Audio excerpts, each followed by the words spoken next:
नमस्ते दोस्तों, और आपका एक बार फिर से स्वागत है हमारे इस चैनल में। और क्या आप जानते हैं कि आरकॉम यानी रिलायंस कम्युनिकेशन इंडिया के एक टाइम पे रह चुकी सबसे बड़ी टेलीकॉम कंपनी, जिसका वैल्यूएशन करीब $37 बिलियन था, वो अचानक से $0 पे कैसे आ गया। आज इसी के बारे में डिस्कस करेंगे और ये भी जानेंगे कि कैसे डेब्ट और बैड फाइनेंशियल मैनेजमेंट किसी भी बिजनेस को डुबा सकती है। तो रिलायंस कम्युनिकेशन इंडिया की एक टाइम पे सबसे बड़ी टेलीकॉम कंपनीज में से एक थी।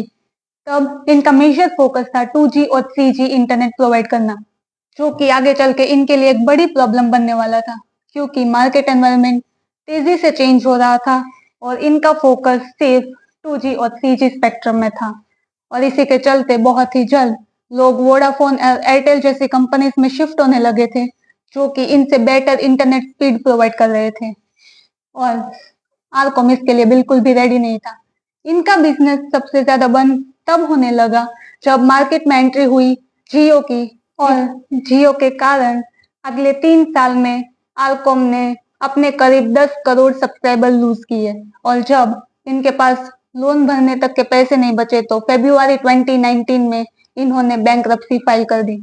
तो आखिर ऐसी कौन सी गलतियां थी जो आरकॉम ने की, जिसकी वजह से वो मार्केट में टिक नहीं पाया। तो सबसे पहली थी द डेब्ट ट्रैप। आरकॉम ने अपनी कैपेबिलिटी से कई ज्यादा लोन लिया और जब प्रॉफिट एक्सपेक्टेशन के अकॉर्डिंग नहीं आया, तब इनका लोन भरना इम्पॉसिबल हो गया। दूसरा है competition and delay in 4G। RCom का ऑलरेडी एयरटेल और वोडाफोन जैसी कंपनीज के साथ कंपटीशन तो था ही, लेकिन इनको सबसे बड़ा झटका तब लगा जब मार्केट में जियो 4G नेटवर्क लेके आया और आरकॉम इसके लिए बिल्कुल भी रेडी नहीं था। तीसरा है बैड एसेट मैनेजमेंट। आरकॉम ने अपने सारे मोबाइल टावर्स और फाइनल एसेट बेच के भी लोन का प्राइस नहीं कमा पाई, और जब ये लोन नहीं भर पाए तो इनकी हालत और बुरी होती गई।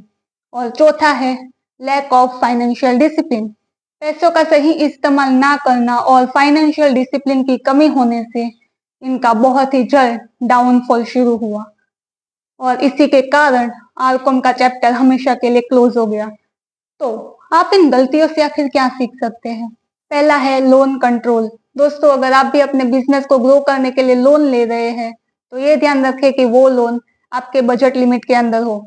दूसरा है change with market. Technological changes को इग्नोर ना करें। अगर मार्केट में कोई भी नई टेक्नोलॉजी आती है तो आपका सबसे ध्यान उस टेक्नोलॉजी को आप अपने बिजनेस में कैसे यूज कर सकते हैं उस पर होना चाहिए। और तीसरा है फाइनेंशियल मैनेजमेंट। सिर्फ सेल्स पर फोकस ना करें, लॉस को टाइम पर पहचानना और सही टाइम पे सही डिसीजन लेकर कंपनी को बचाना ज्यादा इंपॉर्टेंट है।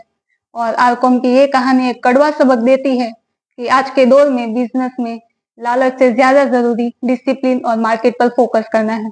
तो आपने अपने करियर में कौन सा बड़ा रिस्क लिया है, हमें कमेंट में जरूर बताइए। लाइक, शेयर और सब्सक्राइब करना ना भूलें। मिलते हैं आपको अगली वीडियो में नए टॉपिक के साथ। धन्यवाद।